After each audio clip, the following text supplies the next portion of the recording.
Hello everyone, welcome to सीवन IAS academy. सीवन IAS academy में आप सभी लोगों का स्वागत है।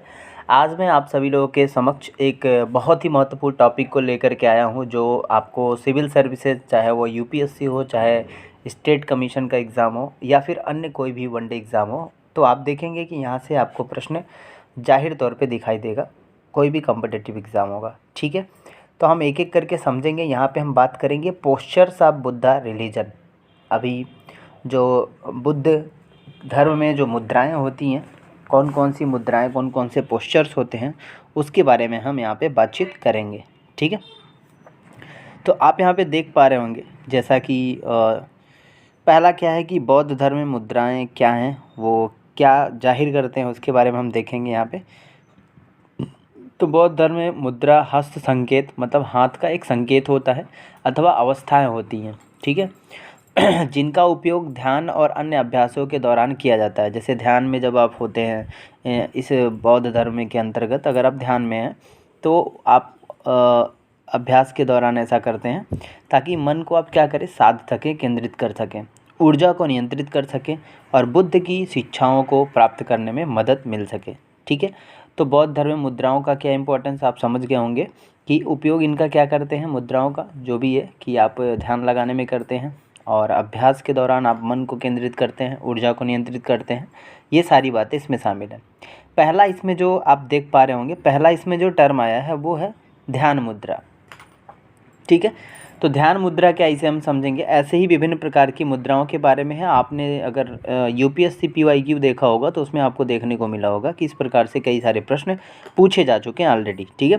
तो पहला हम ध्यान मुद्रा के बारे में बात करेंगे। ये क्या होता है, इस मुद्रा में हाथों को गोद में रखा जाता है। जैसे आप बैठे हैं तो बैठ करके दोनों हाथों को क्या करेंगे, गोद में रखेंगे।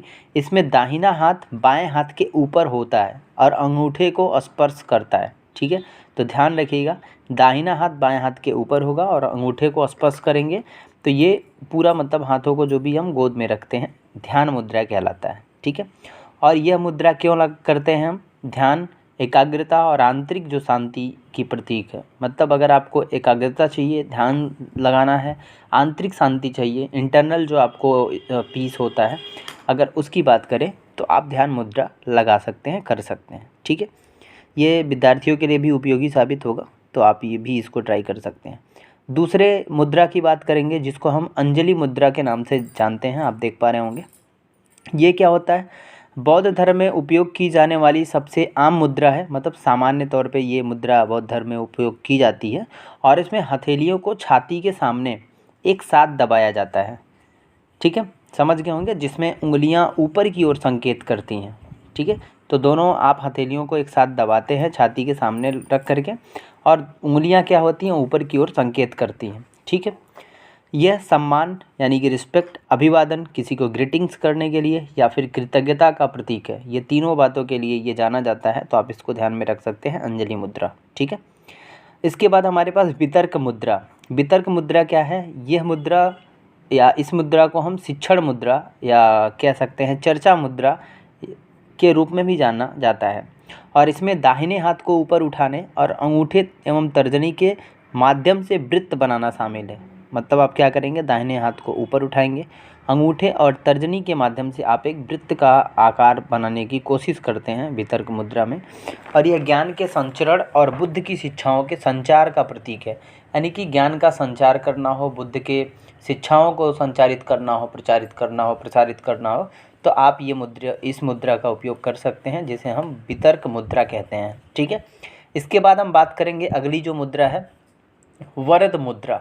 वरद मुद्रा क्या है, इस मुद्रा में दाहिना हाथ नीचे की ओर फैला होता है जिसमें हथेली बाहर की ओर होती है। तो इसको आप प्रैक्टिकली भी करके देखेंगे तो ज़्यादा क्लियरिटी आएगी, ठीक है।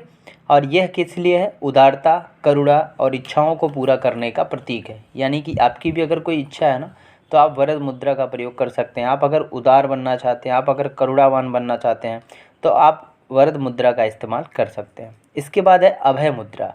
अभय मुद्रा क्या है, इसको भी समझते हैं। इस मुद्रा में दाहिने हाथ को कंधे की ऊंचाई पर ऊपर उठाना शामिल है, जिसमें हथेली बाहर की ओर होती है। और ये किस चीज़ को दिखाता है, निडरता, सुरक्षा और नकारात्मकता को दूर करने का ये प्रतीक है।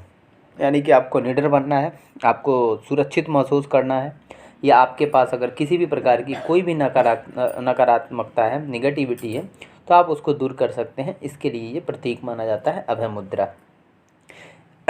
इसके बाद है भूमि स्पर्श मुद्रा। इस मुद्रा में दाहिने हाथ की उंगलियों से ज़मीन को छूना शामिल है। और आई होप अगर आप लोगों ने PYQ देखा है, श्योरली देखा है, तो भूमि स्पर्श मुद्रा को आपने देखा होगा, UPSC में ये क्वेश्चन बन चुका है। तो बी अवेयर, नेक्स्ट टाइम भी इन्हीं मुद्राओं में से कोई भी आ सकता है, ठीक है। तो इस मुद्रा में क्या होता है, दाहिने हाथ की उंगलियों से ज़मीन को छूना शामिल है, जबकि बायां हाथ गोद में रहता है, ठीक है। यह बुद्ध के ज्ञानोदय के क्षण को प्रदर्शित करता है, यानी कि बुद्ध के अंदर जब ज्ञान की जागृति हुई थी, ये वो मोमेंट था जो इसको दिखाता है। और ज़मीन की तरफ संकेत कर, पृथ्वी उनके ज्ञानोदय की साक्षी की प्रतीक है। यानी कि उन्होंने उंगलियों को ज़मीन की तरफ क्यों दिखाया है, क्योंकि उन्होंने माना है कि उनके ज्ञान के उदय में उस टाइम में पृथ्वी ही उनका साक्षी रही है, ठीक है। उसके बाद है उत्तर बोधि मुद्रा। उत्तर बोधि मुद्रा में क्या होता है, इस मुद्रा में दोनों हाथों को जोड़कर हृदय के पास रखा जाता है और तर्जनी उंगलियां एक दूसरे को छूते हुए ऊपर की ओर होती हैं तथा अन्य उंगलियां अंदर की ओर मुड़ी होती हैं, जिससे त्रिभुज के आकार का निर्माण होता है, ठीक है। तो त्रिभुजाकार एक आकृति बनती है, तो आप देखेंगे यहाँ पे। और यह मुद्रा क्या होता है, ज्ञान और करुणा के संगम, मतलब ध्यान आपके साथ ऐसा होगा कि ज्ञान के साथ साथ करुणा भी होगा, दोनों का मेल होगा।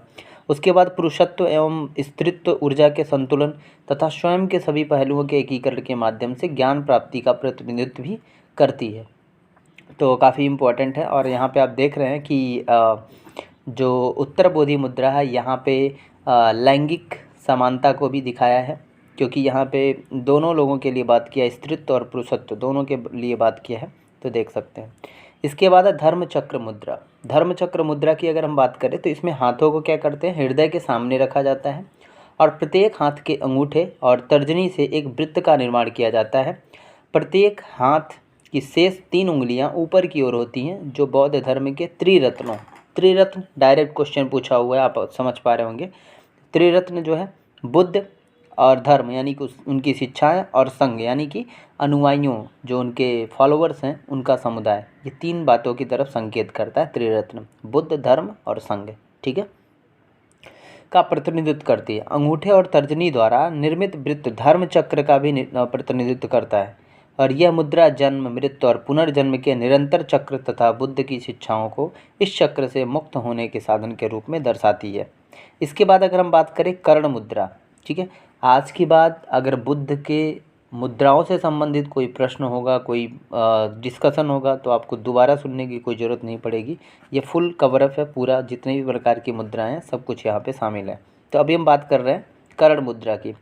इसमें बायां हाथ हृदय तक ऊपर लाया जाता है और हथेली आगे की ओर होती है। तर्जनी तथा छोटी उंगलियां सीधी ऊपर की ओर संकेत करती हैं, जबकि अन्य 3 उंगलियां हथेली की ओर मुड़ी हुई होती हैं, ठीक है। तो यह मुद्रा अक्सर बुद्ध या बोधिसत्व के चित्रण में देखी जाती है, जिसे सुरक्षा और नकारात्मकता को दूर करने के प्रतीक के रूप में भी देखा जाता है। और यह भी माना जाता है कि तर्जनी ज्ञान की ऊर्जा और बाधाओं को दूर करने की क्षमता का प्रतिनिधित्व करती है, ठीक है। ज्ञान मुद्रा, अब आगे हम बात करेंगे ज्ञान मुद्रा की। तो इसमें क्या होता है, तर्जनी और अंगूठे को एक साथ लाकर एक वृत्त का निर्माण किया जाता है, जबकि अन्य 3 उंगलियों को बाहर की ओर रखा जाता है, ठीक है। यह इशारा जो है सार्वभौमिक चेतना के लिए, चेतना के साथ साथ आप देखेंगे कि व्यक्तिगत चेतना, यानी कि आप यूनिवर्सल जो कॉन्शियसनेस है और जो आपका पर्सनल कॉन्शियसनेस है, इन दोनों की एकता और बुद्ध की शिक्षाओं के मध्य व्यवहारिक जो संबंध का प्रतिनिधित्व करता है, ठीक है। इसके बाद आता है तर्जनी मुद्रा, ठीक है। तर्जनी मुद्रा ये आखिरी मुद्रा है, इसी के साथ हम सारी मुद्राओं को समझ चुके होंगे, ठीक है। इसमें तर्जनी उंगली को हम ऊपर की ओर बढ़ाया जाता है, जबकि अन्य उंगलियों को हथेली की ओर मोड़ा जाता है। तर्जनी मुद्रा जिसे भय के इशारे के रूप में भी जाना जाता है, ठीक है। तो ये जो की वर्ड्स है ये ध्यान रखिएगा, तर्जनी मुद्रा किससे डायरेक्टली रिलेट करता है तो वो ध्यान रखिएगा। इसका जो उपयोग है बुरी ताकतों या हानिकारक प्रभावों के खिलाफ चेतावनी या सुरक्षा के प्रतीक के रूप में भी किया जाता है। आई होप आप सभी लोगों को ये पूरा जो मैंने डिस्कस किया ठीक है। पोस्चर्स ऑफ बुद्धा रिलीजन यानी कि बौद्ध धर्म में मुद्राएं, अलग अलग प्रकार के मुद्राओं को हमने देखा। जैसे आपने देख पा रहे हैं, दोबारा से मैं रिपीट कर रहा हूँ, ध्यान मुद्रा, अंजलि मुद्रा, इसके बाद वितर्क मुद्रा, फिर वरद मुद्रा, अभय मुद्रा, भूमि स्पर्श मुद्रा, उत्तर बोधि मुद्रा, और उत्तर बोधि मुद्रा के बाद अगर हम बात करें तो धर्म चक्र मुद्रा, और इसके बाद अगर बात करें तो कर्ण मुद्रा है। कर्ण मुद्रा के साथ ही साथ हम देखेंगे ये तर्जनी मुद्रा। तो ये सभी मुद्राओं के लिए मैंने एक डिस्कशन रखा, और इस डिस्कशन में आई होप आप सभी लोगों का ये क्लियर हो गया होगा जो भी विभिन्न प्रकार के बौद्ध धर्म में मुद्राएं हैं। ठीक है। And please do like, share and subscribe my channel CVNIS Academy, dedicated to transform your way of studying. ये कॉन्टैक्ट नंबर है, आप इस पर विजिट कर सकते हैं। अगर इसका PDF चाहिए तो आप मुझे इसका PDF भी कमेंट सेक्शन में मांग सकते हैं। ठीक है। चलिए, thank you so much everyone. आप अपना जो भी सजेशंस है वो हमारे कमेंट सेक्शन में ड्रॉप कर सकते हैं। कोई भी सुझाव है तो उसका स्वागत है। धन्यवाद। Thank you so much everyone.